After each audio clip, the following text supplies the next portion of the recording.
Hello aspirant, मैं करण स्वर्णकार आज percentage के लेक्चर 3 के साथ फिर से वापस आ गया हूं। मैं उम्मीद करता हूं कि आप लोग ने पहले 2 लेक्चर्स को अच्छे से देख लिया होगा, समझ लिया होगा। अगर आपने नहीं देखा है तो पहले 2 लेक्चर आप देख लीजिए, उसके बाद थर्ड लेक्चर को अटेम्प्ट कीजिए, तो आपको ज्यादा अच्छे से और ज्यादा बेहतरीन रूप से समझ में आएगा। तो चलिए ज्यादा टाइम बिना वेस्ट किए हम लोग स्टार्ट करते हैं, क्वेश्चन पे आते हैं। देखिए, ये इनकम और इनकम टैक्स वाला क्वेश्चन है, ठीक है। इसको हम आपको अच्छा तरीका बता देंगे, आप एक अच्छा से 1-2 क्वेश्चन प्रैक्टिस कर लीजिएगा, सारा क्वेश्चन आपसे बनेगा। देखिए, Jethalal annual income has increased by ₹1.2 lakh. Jethalal का जो सालाना इनकम है वो 1,20,000 बढ़ जाता है, और उनका टैक्स जो है वो 12% से 10% जाता है। और लेकिन बोला जा रहा है कि वो पहले जितना टैक्स देता था आज भी उतना ही टैक्स देता है। सपोज कीजिए आपका जो है टैक्स रेट वो 12% से 10% हो गया है, ठीक है। मतलब टैक्स मतलब हम आपको समझा देते हैं। पहले आप अगर 100 रुपए कमा रहे होंगे और अगर 12 रुपए टैक्स देते होंगे 12%, ठीक है। पर आज आप कितना कमा रहे हैं कि आप 10% टैक्स दे रहे हैं, तब पर भी आपका टैक्स बराबर आ जा रहा है। मतलब आपका इनकम भी कुछ बड़ा होगा, तब ना उसका 10% टैक्स दे रहे हैं, तब पर भी जो भी पहले टैक्स देते थे आज भी उतना ही टैक्स दे रहे हैं। तो इसमें हम लोग का कंडीशन क्या होता है कि टैक्स जिस रेशियो में बढ़ता है उसी रेशियो में इनकम घटता है, या टैक्स जिस रेशियो में आपका घटता है उसी रेशियो में आपका नेट इनकम बढ़ता है। तो हम लोग इसको क्या कर सकते हैं, देखिए क्वेश्चन में हम आपको अप्लाई करके बताते हैं कि जो उनका टैक्स रेट है वो 12% से घट के 10% हो गया है, ठीक है। तो हम लोग इसका रेशियो लेते हैं, इसका मतलब 6 से 5 हो गया है, ठीक है। 6 से 5, ठीक है। अब देखिए, इनका टैक्स रेट अगर 6 से 5 हुआ है तो इनका इनकम 5 से 6 बढ़ा होगा। तो इनकम कितना बढ़ा हमारे हिसाब से? 1 यूनिट बढ़ा है इनकम। पर क्वेश्चन के हिसाब से उस 1 यूनिट का वैल्यू क्या है? 1.2 लाख बढ़ा है, ठीक है। 1.2 गुना हो रहा है। तो उनका इंक्रीज इनकम पूछा गया कि मतलब अभी उनका इनकम क्या है, बढ़ा हुआ। तो हमारे हिसाब से 6 है, पर क्वेश्चन के हिसाब से ये इंटू 1.2 लाख होगा, तो 7.2 लाख आपका आंसर होगा, 7.2 लाख, ठीक है। बस हम लोग का जो टैक्स का रेशियो होता है वो निकाल लेंगे, उसके ऑपोजिट होगा उनका इनकम का रेशियो। अगर टैक्स पहले जितना देते थे आज भी उतना ही दे रहे हैं तो उसके बाद फिर हम लोग रेशियो से कंपेयर कर ले क्वेश्चन में जो डेटा था, और हम लोग का आंसर आ गया। चलिए नेक्स्ट क्वेश्चन मूव करते हैं। देखिए, एक वुमेन है, उनका सालाना इनकम 4.5 लाख बढ़ जाता है, पर टैक्स रेट उनका 26% था पहले, आज वो 20% हो जाता है टैक्स रेट। तो अब उनको, अब सी हो गया यहाँ पे, सी एस, हाँ, अब वो 12,000 रुपए ज्यादा इनकम टैक्स दे रही है, ठीक है। अब ये देखिए 12,000 को, अब पहले तो उनका टैक्स रेट क्या हुआ, 26% से 20% हो गया है, तो 26 से 20 हो गया है, ठीक है। इसका रेशियो लीजिए, काटेंगे तो 13 से 10 हो गया है। हाँ, अगर वो पहले जितना टैक्स देती थी आज भी उतना ही देती, तो अगर टैक्स रेट 13 से 10 हुआ है तो उनका इनकम 10 से 13 होना चाहिए, ठीक है। लेकिन यहाँ पे एक और कंडीशन एडअप हो गया है, क्या है देखिए, वो 12,000 रुपए आज ज्यादा टैक्स दे रही है। उनका टैक्स रेट क्या है आज का? 20% है, ठीक है। पर वो 20% है, अब वो 12,000 रुपए ज्यादा टैक्स दे रही है इस टैक्स रेट से। तो कितना रुपए ज्यादा कमा रही होगी कि उनको टैक्स दे रहे हैं 12,000 रुपए ज्यादा। तो देखिए, अगर 20% का वैल्यू 12,000 है तो 100% का वैल्यू क्या होगा? इसका 5 गुना है, ये भी इधर 5 गुना हो जाएगा, 60,000 रुपया, ठीक है। मतलब अगर वो 60,000 रुपया कम कमाती तो 12,000 रुपया कम टैक्स देती, तो पहले जितना टैक्स देती थी आज भी उतना ही टैक्स दे रही होती, ठीक है। फिर से समझिए एक बार, वो 20% अभी टैक्स दे रही है, अभी का टैक्स रेट क्या है? 20%। उसके हिसाब से उनको 12,000 रुपया पहले ज्यादा टैक्स देना पड़ रहा है। तो अगर 12,000 रुपये ज्यादा टैक्स दे रही है, मतलब कुछ ज्यादा पैसा कमा रही होंगी, तो कितना? 60,000 रुपये ज्यादा कमा रही है, जिसकी वजह से उनको 12,000 रुपये ज्यादा टैक्स देना पड़ रहा। अब क्वेश्चन बोला है 4.5 लाख ज्यादा कमा रही है, ठीक है। हम लोग चाहते हैं पहले जितना टैक्स दे रही थी उतना ही आज भी टैक्स दे। तो हम लोग क्या करेंगे, उनको 60,000 कम कमाने बोलेंगे, ठीक है। कि 4.5 लाख क्वेश्चन बोला है ज्यादा कमा रहे हैं, तो हम लोग बोलेंगे कि नहीं, आप 3,90,000 ही ज्यादा कमाइए, ठीक है। तब जाके आप पहले जितना टैक्स देते थे आज भी उतना ही टैक्स देंगे। तो ये जो हम लोग के हिसाब से रेशियो के हिसाब से 3 यूनिट ज्यादा कमा रही है, पर हमारे हिसाब से वो 3.9 लाख होना चाहिए। कितना गुना है? 1.3 गुना है। तो अर्लियर इनकम उनका क्या होगा? 10 का 1.3 गुना, यानी कि 13 लाख वो पहले कमा रही होंगी, और उनका एनुअल इनकम साल का कितना बढ़ा है? 4.5 लाख बढ़ा है, ठीक है। तो 13 में हम लोग 4.5 लाख जोड़ देंगे, तो अल्टीमेटली हमारे पास 17.5 लाख अभी का इनकम आ जाएगा, जो कि उनका पूछा गया व्हाट इज इंक्रीज इनकम। तो इंक्रीज इनकम उनका कितना हो जाएगा? 17.5 लाख रुपया, ये आपका आंसर हो जाएगा, ठीक है। हम लोग एक बार इसको रिकॉल कर लेते हैं जिससे कि आपको और अच्छे समझ में आ जाएगा। देखिए, हम लोग क्या किए, उनका टैक्स का रेशियो ले कि पहले 26 था अब 20 हो गया, तो रेशियो ले 13 से 10 हो गया। तो इनकम का रेशियो 10 से 13 हो जाएगा, कब? जब उनका पहले टैक्स जितना देती थी आज भी उतना ही टैक्स दे रही हूँ। तो अब यहाँ पे बोला है क्वेश्चन में 12,000 रुपये ज्यादा टैक्स दे रही है, तो हम लोग को पता है अभी टैक्स का रेट 20% है, 20% के हिसाब से 12,000 रुपये ज्यादा टैक्स दे रही है। तो कितना ज्यादा एक्स्ट्रा कमा रही होगी जिसकी वजह से उनको 12,000 रुपये ज्यादा टैक्स देना पड़ रहा है? तो 100% वैल्यू निकाली, यानी वो 60,000 रुपया ज्यादा कमा रही है, इसीलिए उनको ये 12,000 ज्यादा टैक्स देना पड़ा। तो अगर ये 60,000 रुपया वो नहीं कमाती एक्स्ट्रा, तो उनको पहले जितना टैक्स देना पड़ता था आज भी उतना ही टैक्स देना पड़ता। तो ये देखिए आपका 4.5 लाख वो ज्यादा कमा रही है, पर हम लोग मानेंगे कि वो 3.9 लाख, 60,000 कम ही अगर वो कमा रही होती एक्स्ट्रा, तो फिर क्या होता, पहले का टैक्स और अभी का टैक्स बराबर होता। तो फिर हम लोग यहाँ पे देख रहे हैं रेशियो के हिसाब से 3 यूनिट ज्यादा कमा रही है, पर हमारे हिसाब से 3.9 लाख ज्यादा कमा रही है, 1.3 गुना है। तो ये भी पहले का इनकम 10 का 1.3 गुना होगा 13 लाख। अब बोल रही है कि उनका इनकम 4.5 लाख बढ़ गया है, तो 4.5 लाख इसमें ऐड कर देंगे, 17.5 लाख आंसर आ जाएगा। ये क्वेश्चन बहुत इंपॉर्टेंट है फ्रेंड, आपका हर एग्जाम में पूछा जाता है, आपको ये अच्छे से रिवाइंड करके बार बार देखना, अगर नहीं समझ में आता है तो 1-2 बार 3 बार देखना है, लेकिन आपको समझना जरूर है। चलिए नेक्स्ट क्वेश्चन मूव करते हैं। देखिए इफ द इनकम टैक्स, देखिए यहाँ पे आपको एक चीज पता होना चाहिए, जो इनकम होता है वो क्या होता है, टैक्स प्लस नेट इनकम। मतलब कि इनकम जो आप टोटल पैसा कमाते हैं, मान लीजिए 100 रुपया कमा रहे हैं, ठीक है, उसमें आप 20 रुपया टैक्स दे रहे हैं, तो आपका नेट इनकम मतलब आपके हाथ में कितना 80 रुपया आएगा, ठीक है। इसी को बोला जाता है कि इनकम, टोटल इनकम जो होता है वो टैक्स प्लस नेट इनकम होता है, ठीक है। अब देखिए क्वेश्चन में आते हैं। क्वेश्चन में क्या पूछा गया है कि अगर इनकम टैक्स को 19% बढ़ा देते हैं तो नेट इनकम का 1% घट जाता है। इनकम टैक्स को हम टी से डिनोट करते हैं, टी को अगर 19% बढ़ा दे रहे हैं तो जो नेट इनकम है वो आपका 1% घट जाता है, ठीक है। यहां से हम लोग क्या मिल जाएगा, टैक्स बाय नेट इनकम का रेशियो मिल जाएगा 1/19, क्योंकि परसेंटेज से परसेंटेज कट गया, ठीक है। तो अगर टैक्स 1 रुपया है और नेट इनकम 19 रुपया आ रहा है, टैक्स 1 रुपया है, नेट इनकम आपका 19 रुपया आ रहा है, तो आपका टोटल इनकम कितना हो जाएगा, 20 रुपया, ठीक है। तो मेरा टोटल इनकम क्या हो गया, 20 रुपया, टोटल इनकम 20 रुपया हो गया आपका, ठीक है। इसको आई से डिनोट करते हैं, टोटल इनकम हम लोग का 20 रुपया हो गया, ठीक है। अब हम लोग को बताना कि टैक्स रेट क्या है। तो टैक्स रेट का फॉर्मूला क्या होता है कि टैक्स जो आपको लग रहा है बाय टोटल जो आपका इनकम है इंटू 100। यहाँ पे हम लोग टैक्स कितना रुपया का लग रहा है, 1 रुपया का, बाय टोटल इनकम हमारे पास क्या है 20 इंटू 100, तो आपका 5 से कट जाएगा और आपका 5% आंसर होगा, ठीक है। बस ये चीज आपको याद रखना है कि इनकम जो होता है टोटल इनकम वो टैक्स प्लस नेट इनकम होता है, ठीक है। तो उसके थ्रू हम लोग टैक्स और नेट इनकम का रेशियो निकाल लिया, उससे हम लोग को टोटल इनकम मिल गया। और टैक्स क्या होता है, जो आपका टैक्स परसेंट क्या होता है, जो आप टैक्स दे रहे हैं बाय इनकम जो होता है, इसको टैक्स परसेंट और T% आप डिनोट कर दीजिए।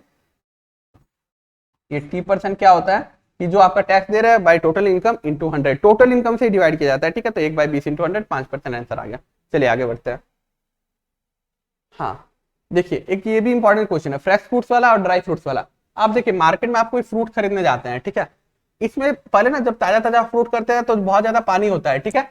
अब देखिए फ्रूट में आपका 2 चीज होता है, एक पल्प होता है, पल्प मतलब जो एक्चुअल फ्रूट है, और एक वाटर होता है उसमें, ठीक है। जब आप फ्रेश फ्रूट खरीदते हैं उसमें पानी की मात्रा बहुत ज्यादा रहता है, तो वो ताजा दिखता है, ठीक है। और जब वो थोड़ा देर बाद वो फ्रूट ड्राई हो जाता है तो पानी का मात्रा उसमें कम हो जाता है और पल्प का मात्रा जो भी रहता है वो सेम रहता है, ठीक है। पल्प यानी जो एक्चुअल फ्रूट है वो तो बढ़ या घट नहीं सकता है, तो पानी आपका जो एवापोरेट हो जाता है कुछ देर में, तो पानी का मात्रा घट जाता है, ठीक है। तो आपको इस सब क्वेश्चन में क्या ध्यान रखना होता है कि जो पल्प है वो रिमेन्स कांस्टेंट, पल्प जितना रहता है उतना ही रहेगा, ठीक है। अब देखिए fresh water contain 68% water, fresh fruits contain 68% water, तो पल्प कितना है 32%, ठीक है। ड्राई फ्रूट्स कंटेन 20% वाटर, तो आपका उसमें पल्प कितना होगा 80%, ठीक है। अब ये दोनों का रेशियो ले लेंगे हम लोग, तो 16 का टेबल में 2 बार में, 16 का टेबल में 5 बार में, ये फ्रेश फ्रूट का है, ये ड्राई फ्रूट का है, ठीक है। तो पल्प का जो रेशियो होगा, ये देखिए पल्प का जो रेशियो होगा उसका इनवर्स होता है टोटल फ्रूट का रेशियो। अगर पल्प का रेशियो 2:5 है तो टोटल जो फ्रूट रहा होगा स्टार्टिंग में उनका रेशियो क्या होगा, ऑपोजिट इसका 5:2। यानी कि अगर 5 kg फ्रेश फ्रूट रहेगा तो ड्राई केजी जब वो फ्रूट ड्राई होगा तो वो 2 kg का बन जाएगा। अगर फ्रेश फ्रूट 5 kg का रहेगा तो ड्राई होने के बाद 2 kg का बन जाएगा। यहाँ पे क्या बोला है कि फ्रेश फ्रूट 100 kg आपका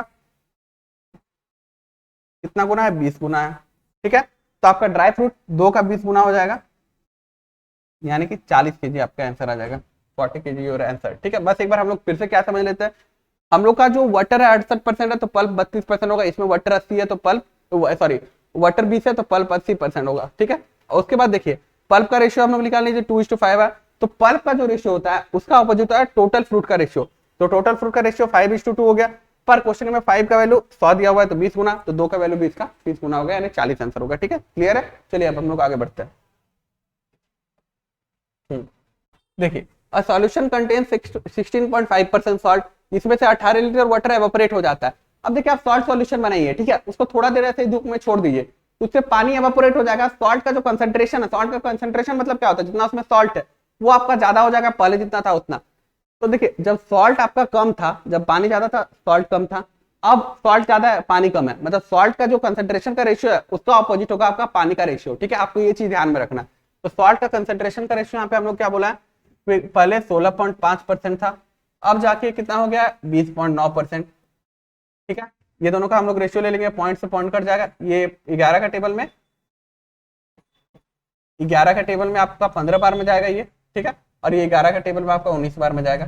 मतलब सॉल्ट कंसंट्रेशन का रेशियो क्या आया 15 से 19, ठीक है। तो आपका वाटर क्या होगा, वाटर इसका ऑपोजिट रेशियो में होगा, 19 था अगर तो अभी 15 लीटर होगा। तो हमारे हिसाब से वाटर कितना घटा है 4 लीटर, पर क्वेश्चन के हिसाब से वाटर कितना घटा है 18 लीटर वाटर एवापोरेट हो गया, मतलब 18 लीटर वाटर घटा है। तो 4 का वैल्यू 18, ये 2 का टेबल है 2 बार में, ये 2 का टेबल में 9 बार में, तो 2 यूनिट का वैल्यू 9, तो 1 यूनिट का वैल्यू 9/2 हो जाएगा। क्लियर है। अब हम लोग पूछा गया find the initial quantity of solution, initial quantity of solution 19 है, तो 19 का ये एक्चुअली हम लोग के हिसाब से इनिशियल क्वांटिटी ऑफ सॉल्यूशन 19 है, पर क्वेश्चन के हिसाब से 19 का 2 गुना 9/2 गुना होना चाहिए, 19 × 9/2, ठीक है। तो 100 यानी 85.5 लीटर आपका आंसर आ जाएगा, इसको आप लोग कैलकुलेट कर लेंगे, ठीक है, 85.5 लीटर आंसर आ जाएगा। इसमें हम लोग क्या करना था, देखिए सॉल्ट का कंसंट्रेशन जिस रेशियो में चेंज हुआ वो लिख दिए, तो सॉल्यूशन का कंसंट्रेशन उसके ऑपोजिट में रेशियो में चेंज होगा, ठीक है। वाटर का सॉल्यूशन का कंसंट्रेशन उसके ऑपोजिट रेशियो में चेंज होगा, ठीक है। अब देखिए ये हम लोग के हिसाब से 4 यूनिट बढ़ा है, 4 यूनिट का वैल्यू हम क्वेश्चन में दिया हुआ 18 लीटर वाटर एवापोरेट हुआ, 1 यूनिट का वैल्यू 9/2 आ गया, तो हम लोग इनिशियल क्वांटिटी निकाल लिए 19 × 9/2, ये आपका आंसर है। चलिए आगे बढ़ते हैं। देखिए अब एक नया टाइप का क्वेश्चन आ गया है, ये कैसा क्वेश्चन आ गया है कि कोई भी अगर दो चीज का प्रोडक्ट x × y है, सपोज कीजिए, वो अगर कोई एक फिक्स्ड क्वांटिटी देता है, जैसे कि कोई भी दो चीज को हम लोग मल्टीप्लाई कर रहे हैं और कोई एक चीज आ रहा है, तो यानी कि दो चीज के मल्टीप्लीकेशन का रिजल्ट अगर कोई चीज बन रहा है, उनका रेशियो को अगर कोई चीज ये x अगर आपका बढ़ता है 10%, सपोज x% कोई चीज बढ़ता है, प्लस ये y% कोई चीज बढ़ता है, ठीक है, तो इसका हम लोग अगर नेट इफेक्ट निकालना होता है तो ये सक्सेसिव परसेंटेज का x + y + xy/100% आता है, ठीक है।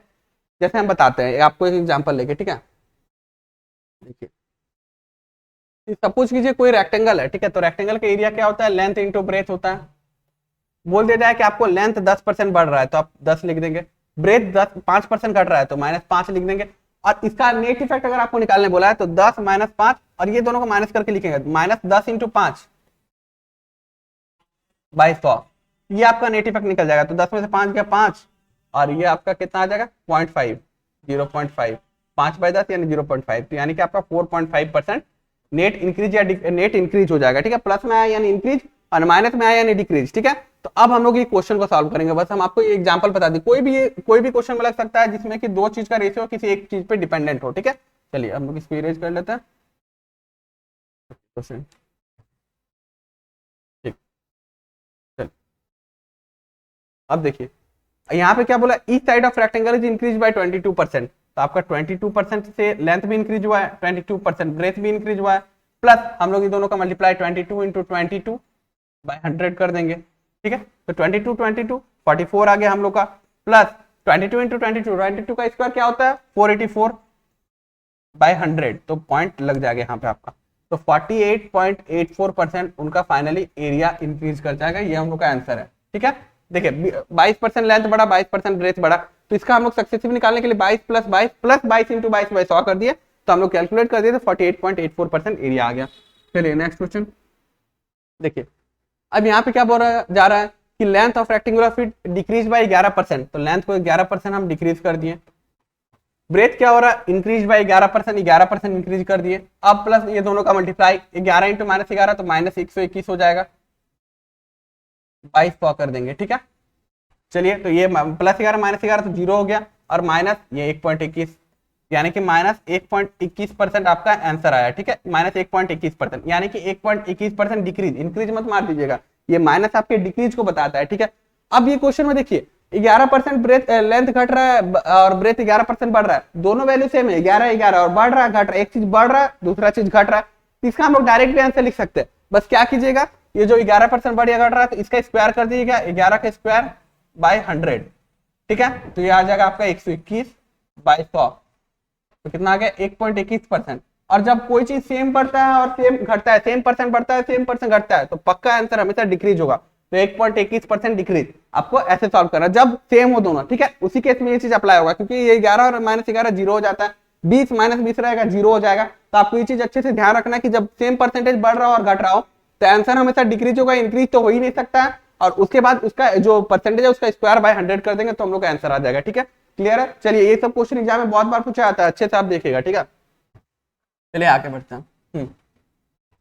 If the price of samosa increases by x%, samosa का प्राइस बढ़ गया, आजकल बहुत बढ़ रहा है, but consumption decreases by x%, ठीक है। x% उसका प्राइस बढ़ा है, कंजप्शन x% डिक्रीज हुआ है। एक्सपेंडिचर क्या होता है, प्राइस इंटू कंजप्शन।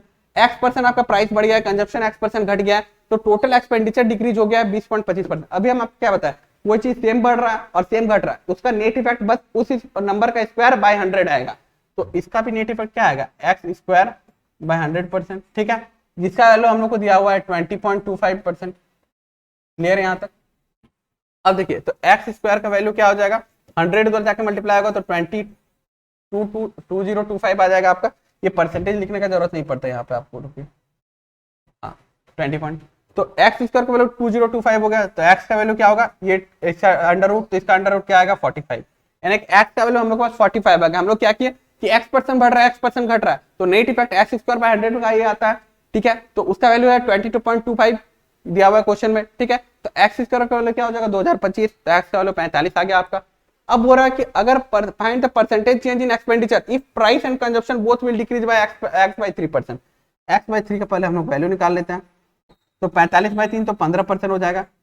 अब क्या बताया गया है कि अगर 15% प्राइस भी बढ़ता है, 15% कंजप्शन भी बढ़ता है, तो हम लोग का नेट इफेक्ट क्या होगा, +15 + 15 × 15 × 15/100, ये आपका नेट इफेक्ट आ जाएगा। प्राइस 15 बढ़ा तो +15, कंजप्शन 15 बढ़ा +15, प्लस 15 × 15/100, तो नेट इफेक्ट मिल जाएगा ये 30, 15 का स्क्वायर 225 होता है, 225/100 यानी 2.25, तो आपका क्या आ जाएगा 32.25%, जो कि आपका आंसर होगा, ठीक है। हम लोग क्या किए बस कि x स्क्वायर बाय 100 का वैल्यू, क्योंकि x बढ़ रहा है x घट रहा है, तो नेट इफेक्ट आ गया आपका ये x स्क्वायर बाय 100, इसका वैल्यू पुट कर दिया, x का वैल्यू निकाले, x by 3 कैलकुलेट किए, उसके बाद जो भी क्वेश्चन में डिमांड किया था वो चीज कैलकुलेट कर दिए। चलिए हम लोग आगे बढ़ते हैं। चलिए देखिए, यहाँ बोला radius of circle is increased so that it's circumference increases by 15%। Circumference of circle का फॉर्मूला क्या होता है, 2 × पाई × r, ठीक है, 2 पाई r होता है। इसमें जो आपका ये पाई है ये भी कांस्टेंट है, ये जो 2 है ये भी कांस्टेंट है। तो हम लोग क्या होगा कि सर्कमफ्रेंस जितना बड़ा है, सर्कमफ्रेंस 10% बढ़ेगा तो रेडियस भी 10% बढ़ेगा, सर्कमफ्रेंस 5% घटेगा तो रेडियस भी 5% घटेगा। क्यों, क्योंकि देखिए ये जो 2 और पाई ये कांस्टेंट है, इसका वैल्यू बदल ही नहीं सकता, पाई 22/7 और 2 तो खुद ही कांस्टेंट है, तो ये लोग कुछ बढ़ या घट ही नहीं सकता, ये सब वैल्यू फिक्स्ड है। तो जो सर्कमफ्रेंस पे इफेक्ट होगा वही रेडियस पे इफेक्ट होगा, या बोल सकते हैं जो रेडियस पे इफेक्ट होगा वही सर्कमफ्रेंस पे इफेक्ट होगा। अब क्वेश्चन में हम लोग क्या बोला है, देखिए पूरा सर्कमफ्रेंस 15% बढ़ा है, सर्कमफ्रेंस 15% बढ़ा है, मतलब वो इनडायरेक्टली हम लोग को बताना चाहता है कि रेडियस 15% बढ़ा है, ठीक है। रेडियस जो आपका 15% बढ़ा है तो आपका एरिया क्या होगा, एरिया हम लोग क्या जानते हैं फॉर्मूला पाई × r × r, पाई r स्क्वायर होता है, ये पाई तो कांस्टेंट है, इसका फर्क ही नहीं है। रेडियस 15% बढ़ा है तो ये दोनों का इफेक्ट, नेट इफेक्ट निकालना होगा, तो 15 + 15 + 15 × 15/100 आएगा आपका, ठीक है। तो ये 30 + 2.25% आपका आंसर आ जाएगा। 15 225 होता है, 225/100 यानी 2.5%, और ये आपका आंसर हो जाएगा 32.25%, ठीक है। क्लियर है। बस हम लोग क्या किए, रेडियस निकाले कि रेडियस 15% बढ़ा है, फिर एरिया ऑफ सर्कल क्या होता है पाई r स्क्वायर, तो पाई r स्क्वायर तो r 2 बार है यानी कि 15 + 15 + 15 × 15/100 या नेट इफेक्ट निकल गया, ठीक है। तो 32.25% आंसर आ गया। चलिए आगे बढ़ते हैं। अब देखिए एक ट्राइंगल है, ट्राइंगल का फॉर्मूला क्या होता है एरिया का, कलर चेंज करने दीजिए।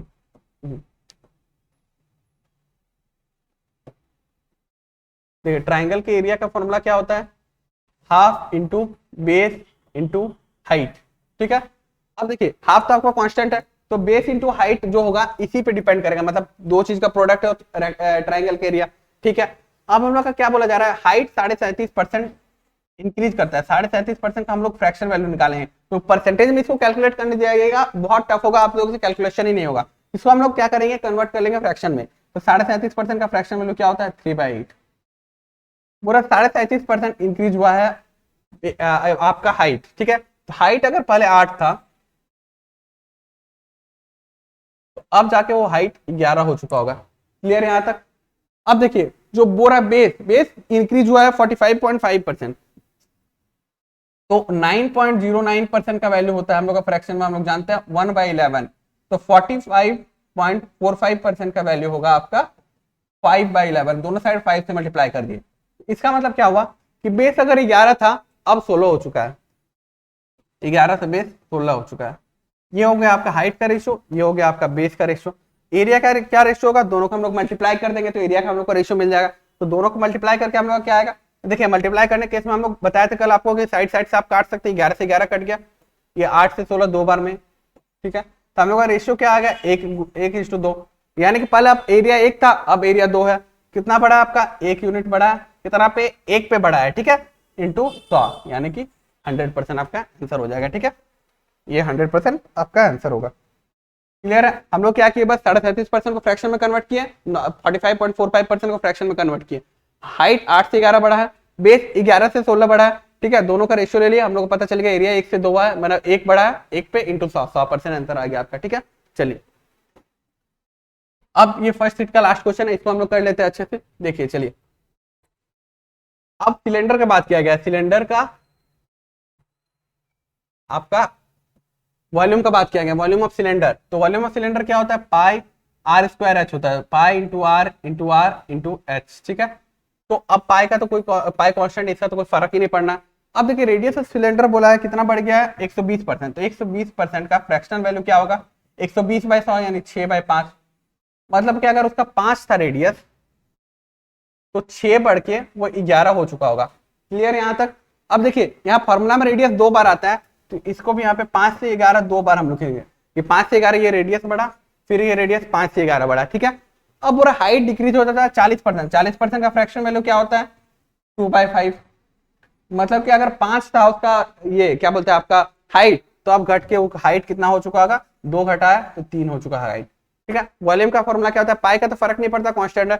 तो हम तीनों को मल्टीप्लाई कर देंगे तो वॉल्यूम का हम लोग का रेशियो मिल जाएगा, ये 125 आएगा, ये आपका 3 11 33, ये 363 आएगा, ठीक है। अब यहाँ से बोला गया कितना परसेंटेज इंक्रीज हुआ वॉल्यूम, तो आप यहाँ से डायरेक्ट इसको कंपेयर करके भी निकाल सकते हैं, या हम लोग जानते हैं कि हम लोग 100 पे 10 पे या 1000 पे कैलकुलेशन इजी होता है, तो 125 को 8 से मल्टीप्लाई करेंगे तो 1000 बन जाएगा। ये पूरा रेशियो को हम लोग 8 से मल्टीप्लाई कर सकते हैं, ठीक है। तो हम लोग पूरा रेशियो को 8 से मल्टीप्लाई करेंगे तो हम लोग पास क्या आ जाएगा, चलिए इधर आके देखते हैं। 8 से मल्टीप्लाई करेंगे तो ये 1000 बन जाएगा, और ये आपका 363 को 8 से मल्टीप्लाई करेंगे तो 3 8 2400 और 6 8 48, मतलब 2880 और 3 8 24 मतलब 2904 हो जाएगा आपका, ठीक है। मेंटली कैलकुलेट कीजिएगा तो काम आसान होगा। अब देखिए आपका कैलकुलेशन आसान हो गया, ये 1000 से 2904 हुआ है, कितना बड़ा है, 1904 बड़ा है, कितना पे बड़ा है, 1000 पे बड़ा है। और परसेंटेज के लिए हम 100 से मल्टीप्लाई कर देंगे तो 100 से 20 कट गया। अब देखिए ये 10 से नीचे तो यानी यहाँ एक पॉइंट लग जाएगा, यानी कि आपका 190.4% आपका वैल्यू बढ़ा है, ठीक है। देखिए हम लोग कैसे कैलकुलेट किए, हम लोग फॉर्मूला जानते हैं सरकमफेरेंस, ये क्या बोलते हैं सिलेंडर का वॉल्यूम का पाई आर स्क्वायर एच। तो रेडियस हम लोग देख लिए कि 5 से 11 हो रहा है तो उसको 2 बार लिखेंगे क्योंकि फॉर्मूला में वो 2 बार आता है, और हाइट आपका 5 से 3 हो रहा है यानी 40% घट रहा है। अब देखिए वॉल्यूम मिल गया हम लोग 125 से 363। आप वहां से भी डायरेक्ट कैलकुलेशन कर सकते हैं, पर हम लोग कैलकुलेशन को इजी करने के लिए 8 से मल्टीप्लाई कर लिए, क्योंकि 8 से जब हम लोग मल्टीप्लाई करते हैं तो वो 1000 बन जाता है, और 1000 100 10 ये सब पे कैलकुलेशन आसान होता है। तो हम लोग देख लिए 1000 से 2904 हो रहा है, अब वो पूरा रेशियो को 8 से मल्टीप्लाई करना है, ठीक है। तो देख ले 1904 बढ़ा है 1000 पे गुने 100, यानी हम लोग को मिल गया 190.4%। यहाँ पे हम लोग का जो परसेंटेज का फर्स्ट सीट है वो कंप्लीट होता है। कल से नेक्स्ट क्लास से हम आप लोग को सेकंड सीट करवाएंगे, ठीक है। तो आप फर्स्ट सीट में अच्छे से क्वेश्चन रिवीजन कर लीजिएगा। देखिए यही सब क्वेश्चन है जो कि एग्जाम में आते हैं, तो अगर आपको नहीं समझ में आ रहा है तो आप इसको बार बार रिवाइज कर सकते हैं, बार बार देख सकते हैं, ठीक है। क्योंकि मेहनत ही आपको ये चीज मिलेगा, क्योंकि गवर्नमेंट जॉब का आप तैयारी कर रहे हैं, आप ये नहीं कर सकते ये क्वेश्चन इजी लग रहा है तो यही करेंगे, वो क्वेश्चन हार्ड लग रहा है तो नहीं करेंगे। एग्जाम में हर टाइप के क्वेश्चन आते हैं, इसलिए आपको हर टाइप के क्वेश्चन करना है। और हार्ड कोई क्वेश्चन तभी तक लग सकता है जब आप उस क्वेश्चन को कम बार प्रैक्टिस किया। अगर आप बार बार प्रैक्टिस कर लीजिएगा वो क्वेश्चन आपके लिए इजी हो जाएगा। तो दिमाग में रखिएगा, प्रैक्टिस बार बार करना है और मेहनत करते रहना है, तो आप लोगों को फल एक दिन जरूर मिलेगा। तो चलिए आज की क्लास में बस इतना ही। अब नेक्स्ट क्लास में हम लोग सेकंड सीट करेंगे। जय हिंद, जय भारत।